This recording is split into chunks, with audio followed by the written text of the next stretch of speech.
Students, welcome to science institute. आज के हमारे टॉपिक होंगे भाई, इन सारे टॉपिक पर हम विचार करेंगे वन बाय वन। हम स्टार्ट करेंगे कार्नो साइकिल से, उसके बाद उसका कार्य, समतापिक प्रसार, बाकी सारे के सारे टॉपिक पर एक एक करके हम कंटिन्यूटी में बढ़ते जाएंगे। सबसे पहले बात करेंगे हम किस पर, कार्नो चक्र पर या कार्नो साइकिल पर। अब देखो, इसे स्टार्ट करने से पहले आपको एक चीज पता होना चाहिए। क्या मैंने आप लोगों को कल समझाया था कि कोई भी इंजन ऐसा हो ही नहीं सकता जो उसको दी गई संपूर्ण ऊष्मा को कार्य में रूपांतरित कर दे, मतलब उसको दी गई टोटल हीट को कन्वर्ट कर दे वर्क में। आप जितनी भी उसको हीट दोगे उसका वह कुछ भाग ही कार्य में रूपांतरित कर पाएगा, वर्क डन में कन्वर्ट कर पाएगा। ऐसा क्यों होता है? हमें नियम तो पता लग गया, हाँ भाई ठीक है, पूरी तरह से नहीं कर पा रहा, थोड़ा बहुत ही कर रहा है, लेकिन क्यों कर रहा है उस चीज का रीजन बताएगा आपको कार्नो साइकिल या आज का ये लेक्चर। अगर आप लोगों ने इस लेक्चर को बड़े ध्यान से समझा, अच्छे से समझा, तो आज आपको समझ में आएगा कि वास्तव में कोई इंजन इस कारण से पूरी तरह से उसको दी गई ऊष्मा को कार्य में रूपांतरित नहीं कर पाता। जितनी भी हीट आप उसको सप्लाई करोगे उसको टोटल वर्क में कन्वर्ट नहीं कर पाएगा। उसका रीजन पता लगेगा, लेकिन कब? आपको मेरे साथ एंड तक बने रहना है और एक एक चीज को बड़े ध्यान से समझना है, अच्छे से समझना है। हम शुरू करते हैं कार्नो चक्र से। अब कार्नो चक्र से एक वर्ड निकल के आता है कार्नो इंजन या कार्नो इंजन। होता क्या है? हमें नॉर्मल इंजन के बारे में पता है कि कोई भी इंजन जिससे हम कार्य को प्राप्त करते हैं या किसी भी टारगेट को अचीव करते हैं, वो सब के सब क्या होते हैं? मशीन होती है या इंजन होता है। मशीन बोल दो या इंजन बोल दो, सबका मीनिंग एक ही होता है भाई। लेकिन कार्नो मशीन क्या होती है या कार्नो इंजन क्या होता है? कार्नो इंजन एक विशेष प्रकार का आइडियल इंजन होता है जिससे हम अधिकतम कार्य को प्राप्त कर सकते हैं। ये एक आइडियल प्रोसेस है या आइडियल साइकिल है या आइडियल मशीन है। एक आदर्श इंजन हमने इस प्रकार का मान लिया जिससे हम अधिकतम कार्य की प्राप्ति कर सकते हैं, मैक्सिमम से मैक्सिमम कार्य प्राप्त कर सकते हैं या मैक्सिमम वर्क डन हमें प्राप्त होगा। जिस भी मशीन से आपको अधिकतम कार्य मिले, मैक्सिमम वर्क मिले, उस मशीन को कहा जाता है कार्नो मशीन या कार्नो इंजन या कार्नो इंजन। ठीक, ये तो इसकी डेफिनेशन है। इस कार्नो इंजन, ये जो कार्नो इंजन होता है वो काम करता है कार्नो चक्र पर या कार्नो साइकिल पर। इस कार्नो साइकिल के टोटल 4 प्रोसेस होते हैं जिनको हम प्रेशर और वॉल्यूम के रेस्पेक्ट में कुछ इस प्रकार से रिप्रेजेंट कर सकते हैं। टोटल कितने पार्ट होंगे भाई कार्नो चक्र के? टोटल 4 पार्ट्स होंगे जिनको हम प्रेशर की फॉर्म में और वॉल्यूम के ग्राफ में कुछ इस प्रकार से प्रदर्शित कर सकते हैं। ये मैंने एक तरफ तो ले लिया प्रेशर और एक तरफ ले लिया मैंने वॉल्यूम। देखना ध्यान से भाई, 4 प्रोसेस हैं। मैंने स्टार्टिंग की ए पॉइंट से। इस प्रकार का आपको एक चक्र प्राप्त होता है। इस चक्र को कहा जाता है कार्नो चक्र।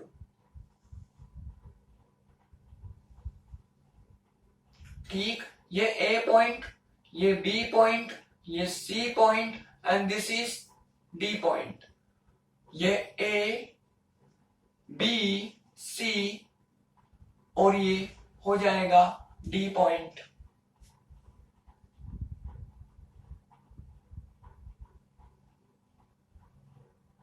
ठीक, ये हो जाएगा डी पॉइंट। यहां पर माना कि प्रेशर है P1 और वॉल्यूम है V1। यहां पर प्रेशर P2 है और वॉल्यूम V2 है। दाब आयतन P2 V2 और यहां पर सपोज करो P3 और इधर की तरफ V3 है और यहां पर माना कि P4 और यहां पर क्या हो गया? V4 है।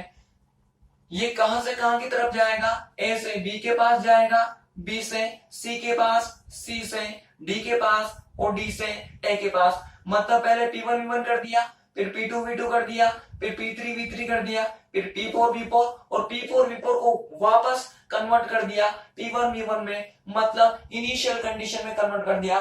A पॉइंट पर में वापस जाना है। टोटल कितने प्रोसेस हो गए? A से B, B से C, और सी से डी और डी से ई। यहाँ का जो टेम्परेचर है वो होता है T2 और यहाँ का जो टेम्परेचर है वो होता है T1। यहां से यहां तक टेम्परेचर कांस्टेंट रहता है, कितना चलेगा, हमेशा T2 चलेगा, T2 चलेगा। तो नाम क्या हो गया, टेम्परेचर कांस्टेंट है। और जिस भी प्रोसेस में टेम्परेचर कांस्टेंट होता है उस प्रोसेस को क्या बोलते हैं भाई, समतापी बोलते हैं, आइसोथर्मल बोलते हैं। अब देखो V1 को V2 पर लेकर गया मैं, इधर की तरफ आयतन कम होगा, इधर की तरफ आयतन ज्यादा होगा, तो आयतन बढ़ाया मैंने, आयतन बढ़ाया तो मैंने क्या किया, प्रसार किया। तो इस प्रोसेस का नाम क्या हो गया, समतापी प्रसार या आइसोथर्मल एक्सपेंशन। हर चीज का आपको मीनिंग पता लगना चाहिए भाई। आइसोथर्मल एक्सपेंशन हो जाएगा। समतापी क्यों बोला, क्योंकि टेम्परेचर सेम था। प्रसार क्यों बोला, क्योंकि वॉल्यूम बढ़ा। अब देखो यहां से यहां तक इसका टेम्परेचर चेंज हुआ। पहले T2 टेम्परेचर था, B पॉइंट पर T2 टेम्परेचर था, C पॉइंट पर आते आते टेम्परेचर T1 हो गया। और ऑलवेज ध्यान रखना T2 is greater than T1।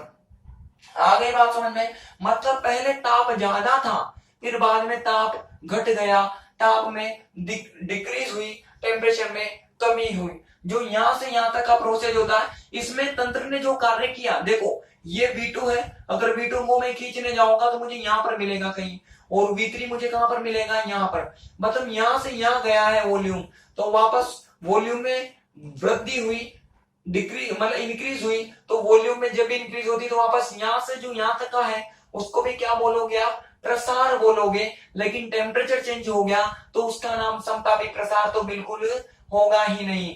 तंत्र ने वापस कार्य किया है, तंत्र ने वर्क डन किया है, और वर्क डन किया है तो उसे हीट चाहिए होगी, हीट चाहिए होगी। तो हीट के रूप में उसने किसको यूज किया, टेम्परेचर को यूज किया। और जब हीट को टेम्परेचर में यूज करता है तो उसकी जो DQ होगी वो हो जाएगी कांस्टेंट। आई बात समझ में। टेम्परेचर को कब यूज करेगा, जब उसको बाहर से हमने हीट ही सप्लाई ना की हो, उष्मा ही ना दी हो। जब उष्मा दोगे नहीं आप तो DQ क्या हो जाएगी, 0। और जिस भी प्रक्रम में DQ 0 होती है उसे कहा जाता है रुद्धोष्म प्रसार हुआ है। तो नाम क्या हो गया, रुद्धोष्म प्रसार। इंग्लिश में क्या नाम हो जाएगा भाई, एडियाबैटिक एक्सपेंशन नाम हो जाएगा। आ गई बात समझ में। एक एक वर्ड का मीनिंग आपको पता लगना चाहिए। यहां से यहां तक टेम्परेचर कांस्टेंट हो गया तो वापस क्या नाम हो गया भाई, समतापी। अब देखो वॉल्यूम में कमी हुई, इधर की तरफ आए तो क्या नाम रख दिया इसका, संपीड़न नाम रख दिया। इधर की तरफ आइसोथर्मल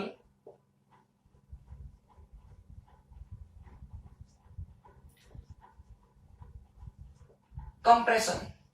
यहां से यहां भी देखो ये V4 मुझे कहीं यहां पर मिलेगा, और V1 मुझे खींचने जाऊंगा तो मुझे यहां पर मिलेगा। वापस वॉल्यूम में कमी हुई, आयतन घटा, तो ये भी क्या होगा, एक संपीड़न होगा, संपीड़न। लेकिन कौन सा संपीड़न, अब देखो इसमें भी टेम्परेचर T1 था, T1 से बढ़कर क्या हो गया, यहाँ पर T1 था, इधर की तरफ T2 हो गया बढ़कर, टेम्परेचर बढ़ा। तो मतलब जैसे ये रुद्धोष्म था तो इसको भी क्या बोलेंगे हम, रुद्धोष्म बोलेंगे, क्योंकि इसमें भी जो उष्मा होगी वो उष्मा नियत चलेगी, कांस्टेंट चलेगी भाई। Adiabatic compression. यहां पर तंत्र पर कार्य किया गया है। आई बात समझ में, यहां पर तंत्र पर कार्य किया गया है तो उसमें ताप बढ़ेगा, वापस से इसकी DQ जो होगी वो कांस्टेंट हो जाएगी। कांस्टेंट हो जाएगी तो नाम क्या हो जाएगा, रुद्धोष्म नाम हो जाएगा। चारों प्रोसेस समझ में आ गए। ये तो होता है समतापी प्रसार, मैंने बता दिया। ये रुद्धोष्म प्रसार, ये समतापी संपीड़न और ये रुद्धोष्म संपीड़न। This is isothermal expansion, adiabatic expansion, isothermal compression and this is adiabatic compression. हमें प्रोसेस पता लगी कि भाई इसमें टोटल करके 4 प्रोसेस होते हैं और ऑलवेज T2 हमेशा ज्यादा होगा T1 के कंपेयर में। अब हमें इन चारों प्रोसेस में इस कार्नो चक्र के द्वारा या कार्नो इंजन के द्वारा किया गया कार्य निकालना है। भाई हर प्रोसेस में इस इंजन ने या इस मशीन ने कितना कार्य किया, तभी तो हम अंदाजा लगा पाएंगे भाई कितनी ऊष्मा दी और कितना कार्य किया। भाई हमने इतनी तो उसको हीट सप्लाई की थी और उसने इसके बराबर ही कार्य किया, तो बाकी ऊष्मा का क्या हुआ वो सारा का सारा हमें तभी पता लगेगा जब इसका हम वर्क डन निकालेंगे। तो सबसे पहले वर्क डन निकालते हैं। पहले प्रोसेस की बात करते हैं। पहला प्रोसेस कौन सा है भाई, समतापी प्रसार। इस प्रोसेस में हमें किया गया कार्य ज्ञात करना है। अब देखो ये अगर आप कार्य निकालना चाहते हो तो आपकी पुरानी जानकारी काम आएगी। पुरानी जानकारी का मतलब यूनिट नंबर 1 काम आएगी। वहां पर हमने किसी भी प्रोसेस में किए गए कार्य का फॉर्मूला निकाला था। सब प्रकार के प्रोसेस में कार्य निकाले थे हमने, वो फॉर्मूले काम आएंगे। माना कि इस प्रोसेस में वर्क डन कितना हो, W1 हो। समतापी प्रसार में कितना कार्य होता है, फॉर्मूला क्या होता है भाई उसका, आप लोगों को पता होगा, minus RT ln V2 upon V1। बोलो इतना ही फॉर्मूला होता है क्या। अब देखो R तो गैस कांस्टेंट है, T टेम्परेचर होता है। यहाँ पर टेम्परेचर कितना है हमारा, T2 है, तो इसको T2 कर दिया। लोअर वॉल्यूम कितना है, V1 है, तो लोअर V1 है। हायर कितना है, V2, तो V2 रहेगा। बताओ पहले प्रोसेस में किया गया कार्य आ गया कि नहीं आ गया, आ गया। दूसरी की बात करते हैं। सीधा फॉर्मूला लगाया हमने, ये कहां निकाला था, यूनिट नंबर 1 की बात है। जो बच्चे नए हो उनको थर्मोडायनेमिक्स की पहली यूनिट जाकर देखनी है, वहां पर सारे फॉर्मूले मैंने करवा रखे हैं और उन्हीं में से एक फॉर्मूला ये भी करवाया था मैंने आप लोगों को। ये कितनी मोल गैस के द्वारा किया गया कार्य है, 1 मोल गैस के द्वारा किया गया कार्य है। अगले प्रक्रम की बात करते हैं, रुद्धोष्म प्रसार की बात करते हैं भाई। एडियाबैटिक एक्सपेंशन, इसमें किया गया कार्य मैंने आपको निकलवाया था। माना कि याद है मैंने निकलाया था, DW का फॉर्मूला निकलाया था, क्या होता है, CVDT। सबसे लास्ट निकलाया था यूनिट के एंडिंग पर, तो फॉर्मूला आया था CVDT। इसी फॉर्मूले को लगाना है। माना कि यहाँ पर ये कार्य कितना हो, W, तो नाम क्या मतलब फॉर्मूला क्या हो जाएगा, CVDT। DT क्या होता है, चेंज इन टेम्परेचर। तो ताप का अंतर कितना है, पहले T2 था, बाद में T1 हो गया, तो डिफरेंस कैसे निकलेगा, T1 माइनस T2। बोलो आएगा कि नहीं आएगा, ये इक्वेशन नंबर 2 हो जाएगी। एक ये दूसरे प्रक्रम में हमें किया गया कार्य मिल गया, ये पहले प्रक्रम में या पहले प्रोसेस में किया गया कार्य था। देखो सारी की सारी पुरानी जानकारी काम आ रही है। अगर आपको पहली यूनिट पता होगी तो ये बढ़िया से समझ में आएगा। अगले प्रोसेस की बात करते हैं भाई। अगला प्रोसेस देखो भाई, अगला प्रोसेस कौन सा हो जाएगा हमारा, समतापी संपीड़न। समतापी संपीड़न, आइसोथर्मल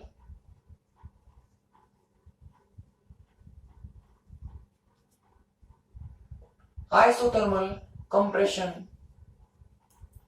इसका भी अब आइसोथर्मल है, समतापी है। समतापी प्रक्रम में किया गया कार्य तो यही होता है क्या, minus RT ln V2 upon V1 ही होता है।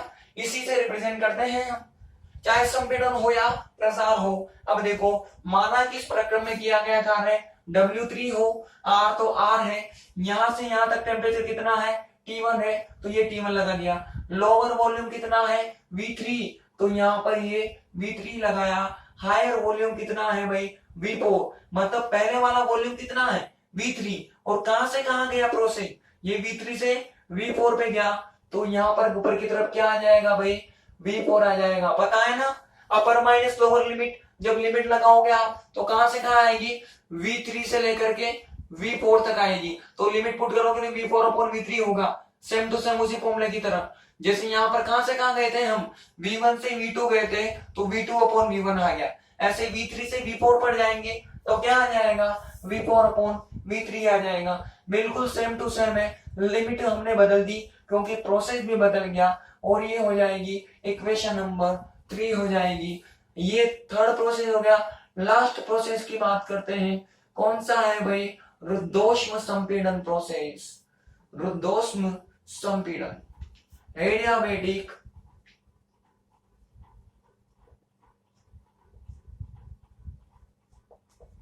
ठीक, इसमें कितना कार्य किया जाएगा, वापस से फॉर्मूला तो वही है, क्या, सीवी dt फॉर्मूला है हमारा। माना कि इस प्रोसेस में जो कार्य किया गया है वह कितना हो, W4 हो, W4 हो, और इधर की तरफ टेम्परेचर का डिफरेंस आएगा।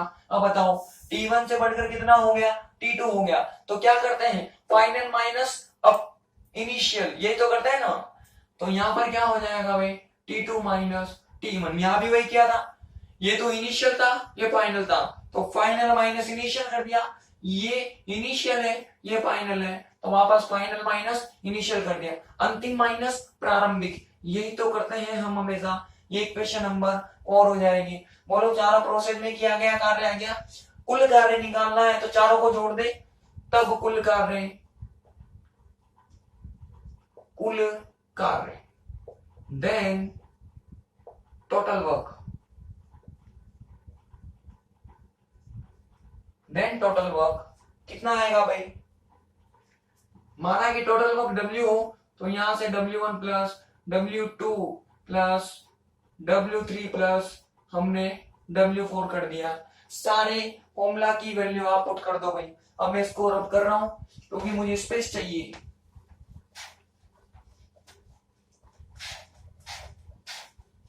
देखना ध्यान से भाई, सारे फॉर्मूला की वैल्यू पुट करो। ये W हो गया, यहां से इसकी वैल्यू पुट कर दी मैंने, ये हो जाएगा R, ये T2 ln V2 upon V1 हो गया, प्लस यहां से मैंने इसकी वैल्यू पुट की, ये हो जाएगा CV T1 minus T2 plus ये हो गया। अब इसकी वैल्यू पुट करोगे तो प्लस आएगा, प्लस और माइनस माइनस हो जाएगा वापस से, तो ये हो जाएगा R T1 ln V4 upon V3 हो जाएगा इधर की तरफ, और यहां पर इसकी वैल्यू पुट कर दोगे आप तो हो जाएगा CV T2 माइनस T1। बोलो होगा। आगे क्या करना है भाई, W बराबर ये R, ये T2, ये ln V2 अपॉन V1, इसमें से माइनस कॉमन करो, अभी रीजन पता लग जाएगा। माइनस कॉमन करूंगा तो T2 आगे T1 पीछे, रिवर्स हो जाएगा बिल्कुल। इसमें हमने किसी प्रकार का कोई परिवर्तन नहीं किया और इसको ऐसे ही चलना दिया, और इसमें भी हमने किसी प्रकार का कोई परिवर्तन नहीं किया। इसको और इसको ध्यान से देखो भाई, दोनों डिक्टो नजर आए। अब रीजन समझ में आया, क्योंकि ये दोनों सेम हो जाएंगे। जैसे आप माइनस को कॉमन करोगे तो दोनों कैंसिल हो जाएंगे। अब इससे क्या बचेगा हमारे पास, इतना पार्ट बचेगा माइनस R T2, और ये हो जाएगा ln V2 upon V1 minus R T1, और ये हो जाएगा ln V4 upon V3। Equation number 5 आई बात समझ में। अब इसे हमें आगे सोल्व करना है भाई। कहां से सोल्व किया हमने, रुद्धोष्म प्रक्रम से या रुद्धोष्म कंडीशन से। रुद्धोष्म प्रक्रम में इन एडियाबेटिक प्रोसेस, देखो हम क्या करने वाले हैं, यहां भी हमारी पुरानी जानकारी काम आएगी। कैसे पुरानी जानकारी काम आएगी भाई, देखना ध्यान से। हमें इस B एंड C और A और D पॉइंट पर आइडियाबेटिक कंडीशन लगानी है, टेम्परेचर और वॉल्यूम की कंडीशन लगानी है। देखना ध्यान से, क्या हमने ये कंडीशन पढ़ी थी क्या, T V की power gamma minus 1 is equal to constant, बढ़ाओ पढ़ी थी कहीं हमने, अरे पढ़ा था क्या, T V की पावर गामा माइनस 1 बराबर कॉन्स्टेंट। इस कंडीशन को लगा दो B एंड C पॉइंट पर। पहले हमने कहा लगाया भाई, at B and C point, B तथा C बिंदु पर, या बाद में लगाएंगे, अभी काफी इसमें चाहिए। पहले हमें B और C पर लगाना पड़ेगा, फिर हमें A और D पर लगाना पड़ेगा। तो यहां से हमें V2 V1 और V4 V3 में रिलेशन मिलेगा, उस रिलेशन को यहां पुट करेंगे तो हमारा ये जो डेरिवेशन है वो आगे बढ़ेगा। फिलहाल हम इतना करते हैं भाई, ठीक है, स्पेस काफी चाहिए भी हमें, तो हम आगे करेंगे। पहले इतना कर लेते हैं, कार्नो चक्र के अंदर लिखो भाई, कार्नो चक्र या कार्नो इंजन एक ऐसी काल्पनिक मशीन होती है, एक ऐसी काल्पनिक मशीन होती है जो अधिकतम कार्य प्रदान करती है, जो अधिकतम कार्य प्रदान करती है। कार्नो इंजन कार्नो चक्र पर आधारित होता है। कार्नो इंजन कार्नो चक्र पर आधारित होता है। कार्नो चक्र में निम्न चार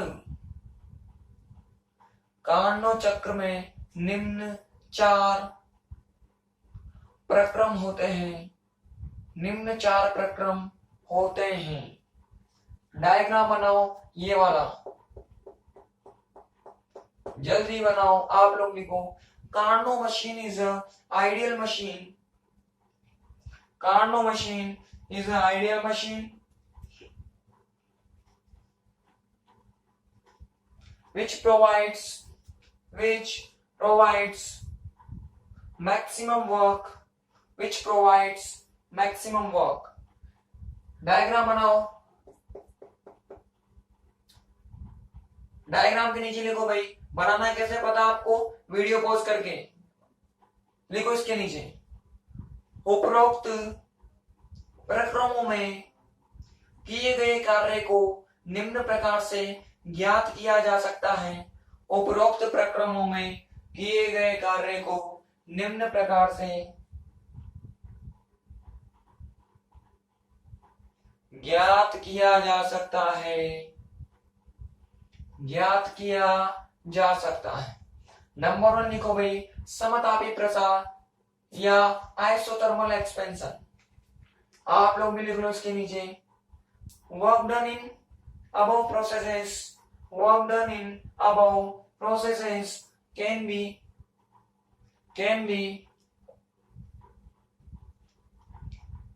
calculated as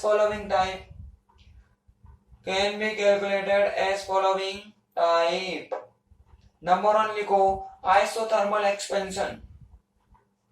लिखो इसके अंदर, माना कि गैस की प्रारंभिक अवस्था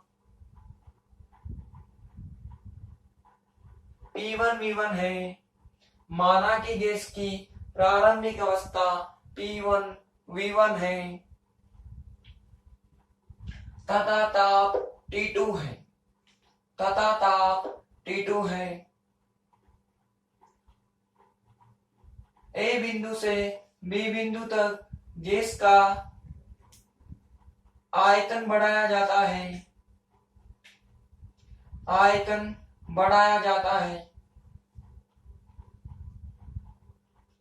ए से बी बिंदु तक गैस का आयतन बढ़ाया जाता है। इस समतापी प्रसार में गैस द्वारा किया गया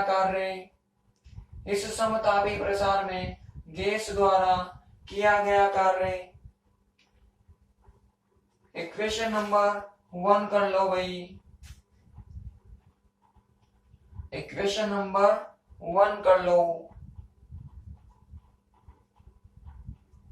ठीक, और एक चीज और ध्यान रखना भाई, अगर हम इस समतापी प्रक्रम में उष्मा का मान निकालें भाई, यहाँ तो उष्मा का मान क्या मिलेगा, dq बराबर 0 मिलेगा क्योंकि एडियाबेटिक प्रोसेस है। लेकिन यहाँ पर 0 नहीं होगी है, यहाँ पर जो dq होगी वह कितनी होगी, माइनस जो W1 है उसकी जस्ट अपोजिट होगी dq, तो इसे डालना माइनस, मतलब इक्वेशन नंबर 1। अब ये क्यों हुई, ये मैंने सब कुछ बता रखा आपको। मैंने आपको जब समझाया था समतापी प्रक्रम तो वहां पर मैंने बताया होगा, आप जानते हो dq बराबर क्या होती है, डेल्टा E माइनस dW होता है। आई बात सुनने, अब समतापी प्रक्रम में डेल्टा E तो 0 हो गया, डेल्टा E 0 हो जाएगा तो सीधा रिलेशन क्या मिलेगा, dq बराबर माइनस dW। या इसको मैं ऐसे बोल दूं, देखो मैंने इसको पॉजिटिव कर रखा है ना, तो इधर dq की तरफ क्या आएगा, नेगेटिव आएगा, इस वाले रिलेशन से समझा दिया मैंने वापस से। तो यहाँ पर क्या आएगा, माइनस dq, ये तो हो जाएगा dq1 या dq2 कर लो, T2 टेम्परेचर पर dQ2, और इधर की तरफ जो होगा वो क्या हो जाएगा dQ1। ये T2 था तो यहाँ पर dQ2 कर दिया, ये T2 मतलब T2 1 है तो यहाँ पर dQ1 हो जाएगा, और ये भी क्या हो जाएगा माइनस, और ये हो जाएगी इक्वेशन नंबर 3। देखो हीट का रिलेशन भी निकल गया अपना। हाँ, अब लिख लो इक्वेशन नंबर 1। आप लोग लिखो इसके अंदर, suppose initial state of gas is P1V1। Suppose initial state of gas is P1V1, P1V1, P1V1। Now volume of gas is increased. Volume of gas is increased from V1 to V2 at constant temperature T2. Now volume of gas is increased from V1 to V2 at constant temperature T2. At constant temperature T2.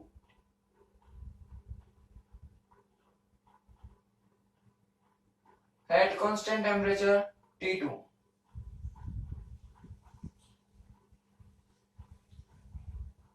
Then work done by gas in isothermal expansion. Then work done by gas in isothermal expansion.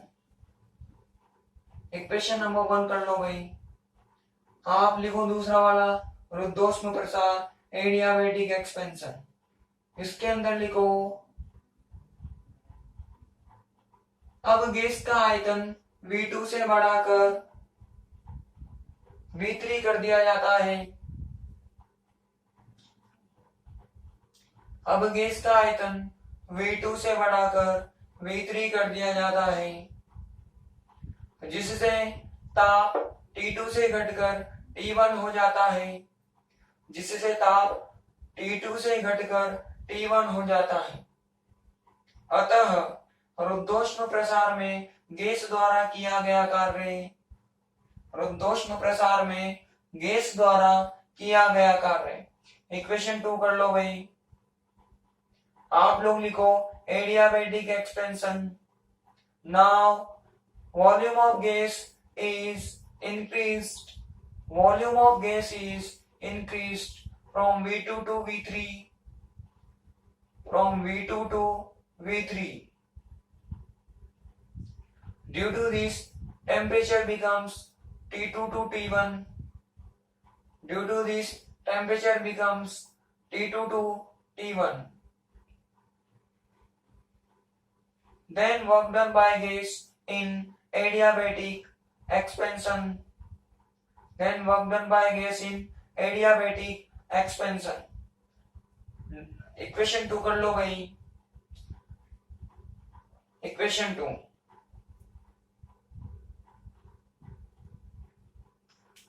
अगला लिखो समतापी संपीड़न। लिखो, अब gas का आयतन V3 से घटाकर V4 कर दिया जाता है।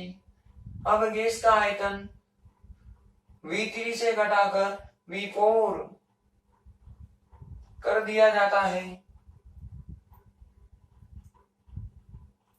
V4 कर दिया जाता है।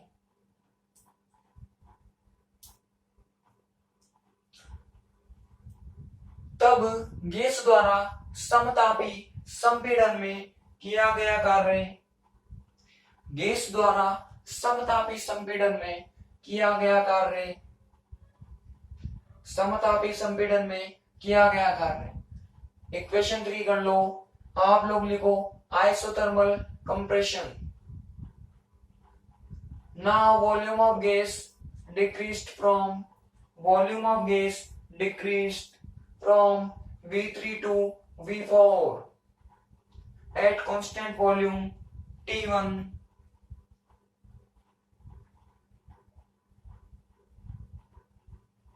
At constant volume T1.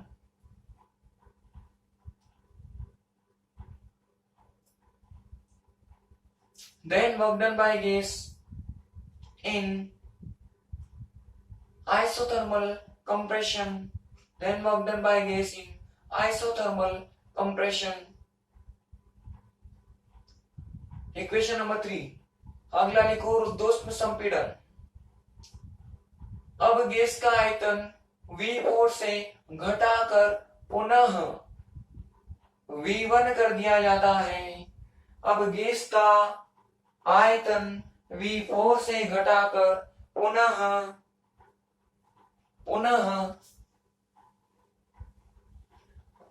V1 कर दिया जाता है, पुनः V1 कर दिया जाता है, जिससे ताप बढ़कर पुनः T2 हो जाता है, जिससे ताप बढ़कर पुनः T2 हो जाता है। तब गैस द्वारा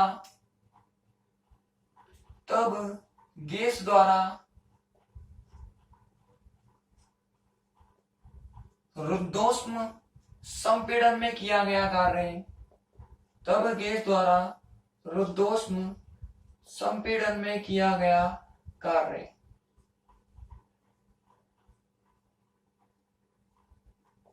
रुद्धोष्म संपीड़न में किया गया कार्य।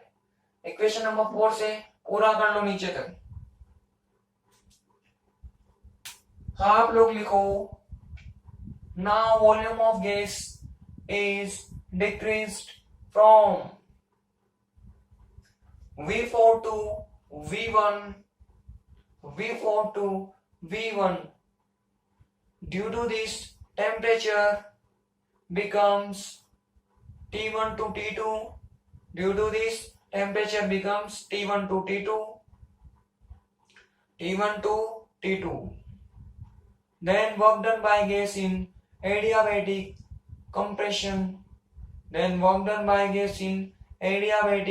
compression, कंप्लीट कर लो 5 तक, कंप्लीट कर लो भाई 5 तक।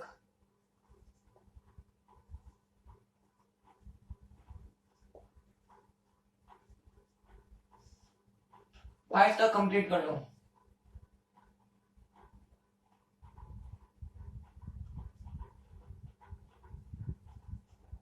कर लिया होगा, इधर की तरफ आ जाओ भाई। अब हमें क्या करना है, बिंदु बी तथा सी पर रुद्धोष्म कंडीशन लगानी है। मैंने बताया था टी वी की पावर गामा बराबर कांस्टेंट, इधर की तरफ भी टी वी की पावर गामा -1 कर दिया, याद है ना। T1 V1 T2 V2 आया था। तो देखो बी बिंदु पर जाकर देखो डायग्राम में, बी बिंदु पर टेम्परेचर कितना है, V2 है, और वॉल्यूम कितना है भाई, V2 है। सी बिंदु पर टेम्परेचर देखो T1 होगा और वॉल्यूम देखो V3 होगा। बोलो इतना ही है क्या, T2 V2, और नीचे की तरफ होगा T1 V3। डायग्राम में देखते जाओ, यहाँ पर देखना है, ये तो T2 था और यहाँ पर V2 था। इधर की तरफ जो टेम्परेचर था वो T1 था और यहाँ पर जो वॉल्यूम था वो V3 था भाई। इक्वेशन नंबर 5 के बाद क्या आ जाएगी, 6 and 8 point A and D, बिंदु A, D पर वापस लगा दो। ये T V की पावर गामा और ये T V की पावर गामा -1। इधर की तरफ आ जाओ भाई, यहाँ V4 था और T1 ही टेम्परेचर था, इधर की तरफ V1 था और टेम्परेचर कितना था, T2 था, सेम था टेम्परेचर। तो A बिंदु पर टेम्परेचर T2 और वॉल्यूम V1, इधर की तरफ टेम्परेचर T1 और वॉल्यूम कितना हो गया भाई, V4 हो गया। इक्वेशन नंबर 7 हो जाएगी। दोनों इक्वेशंस को डिवाइड कर दो भाई, दोनों इक्वेशंस को फ्रॉम इक्वेशन 6 एंड 7। या 6 एंड 7 क्या हो जाएगा देखना, ये T2 V2 गामा -1 बराबर T1 V3 गामा -1, इधर की तरफ T2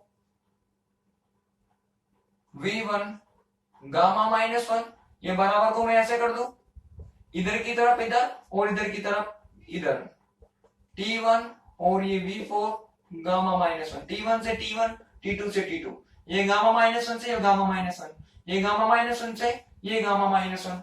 तो फाइनली क्या मिला हमें, T2 अपॉन V1 बराबर क्या हो जाएगा, V3 अपॉन V4 हो जाएगा। बोलो मिला कि नहीं मिला। तो जो V4 अपॉन V3 है ना, इसको उल्टा घुमा दूं मैं, ऐसे करके भी कर सकता हूं मैं, उल्टा कर दिया मैंने इसको, क्या कर दिया, V4 अपॉन V3 बराबर क्या हो जाएगा, V1 अपॉन V2 हो जाएगा। बोलो होगा कि नहीं होगा। ये V4 अपॉन V3 की वैल्यू यहां पर पुट कर दो भाई। फ्रॉम इक्वेशन 8 एंड 5 देखना ध्यान से, W बराबर minus R T2 ln V2 upon V1 minus R T1 ln V1 upon V2, V4 upon V3 था ना, यहाँ V1 अपॉन V2 कर दिया मैंने। इसको रिवर्स कर दो, रिवर्स कर दोगे तो ये माइनस आर T2, इसमें मैंने किसी प्रकार का कोई परिवर्तन नहीं किया। इसको मैं उल्टा करूंगा, V2 अपॉन V1 करूंगा तो एक माइनस बनेगा, वो माइनस और ये वाला माइनस दोनों कैंसिल हो जाएंगे और क्या कर देंगे, प्लस हो जाएंगे, दोनों मल्टीप्लाई हो गए। ये T1 और ये ln V2 अपॉन V1 हो जाएगा। बोलो होगा कि नहीं होगा, हो जाएगा ना भाई। आगे क्या करना है आपको, देखना ध्यान से, इसको सोल्व करना है हद में और कुछ नहीं करना। इसको सोल्व कर लो। अब देखो कॉमन क्या है, आर भी कॉमन आ गया, इधर की तरफ ln V2 upon V1 ln V2 upon V1 भी कॉमन आ गया, और इस माइनस के साथ में कॉमन कर लो आप। देखो मैंने क्या किया, ये W था, माइनस को कॉमन कर लिया, R को कॉमन कर लिया, ln V2 अपॉन V1 को मैंने कॉमन कर लिया। जब R बाहर आ गया, माइनस बाहर आ गया, ये बाहर आ गया, तो यहाँ पर T2 बचेगा, और T2 कैसा बचेगा, माइनस तो बाहर आ गया, कैसे बचेगा, प्लस के साथ बचेगा। इधर की तरफ R बाहर आ चुका, ये बाहर आ गया T1, माइनस को बाहर निकाल लिया, तो यहाँ पर क्या छोड़कर जाएगा, एक प्लस दो माइनस से मिलकर बना होता है, एक को बाहर निकाला तो दूसरा माइनस ऐसे कैसे बच जाएगा। इसको मैं और बेटर फॉर्म में लिख सकता हूं, ये R, ये T2, ये T1 और ये ln V2 अपॉन V1। बोलो किए गए कार्य का फॉर्मूला आ गया कि नहीं आ गया। इक्वेशन नंबर 9, इस सूत्र के द्वारा कार्नो चक्र में किए गए कार्य की गणना की जा सकती है कि कार्नो चक्र में इतना कार्य किया जाता है। ये W बताएगा कि कार्नो इंजन इतना कार्य करेगा, और अब उसको कितनी हीट दी, उसमें से कितना कार्य किया, ये सारी चीजें हमें कल देखनी है भाई। कल पता लगेगा कि हमने क्यों हीट दी थी, उसका इसने इतना सा भागी किसके रूप में यूज में लिया, कार्य के रूप में यूज में लिया। हमने क्यों हीट दी तो उसका थोड़ा सा भाग कार्य में ले लिया, बाकी ऊष्मा कहाँ गई वो हम पता लगाएंगे कल के लेक्चर में। आज हमने कार्य ज्ञात कर लिया, कल दोनों में रिलेशन निकाल कर देखेंगे, क्यू में और डब्ल्यू में। तो आप कंप्लीट कर लेना यहां से लेकर के पूरा यहां तक, इक्वेशन नंबर 9 तक। जल्दी से वीडियो को पॉज करो और कंप्लीट करो, कर लेना। वीडियो पॉज करके कंप्लीट 9 के नीचे लिखो, समीकरण 9 की सहायता से कार्नो इंजन के द्वारा किया गया कार्य ज्ञात किया जा सकता है। समीकरण 9 की सहायता से कार्नो इंजन के द्वारा किया गया कार्य ज्ञात किया जा सकता है। From equation number 9,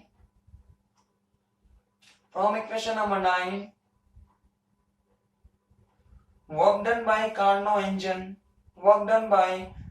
engine is calculated. Work done by Carnot engine is calculated. ठीक, कल हम निकालेंगे Q में और W में रिलेशन। ठीक है भाई, इस लेक्चर में कुछ कमी हो, मतलब जो भी आपको प्रॉब्लम्स लगी हो, कुछ चीज समझ में नहीं आई हो, वो आप मुझे कमेंट कर सकते हो। कमेंट से आपको सब क्वेश्चंस के आंसर्स प्रोवाइड कर दिए जाएंगे भाई। ठीक है, कल मिलते हैं।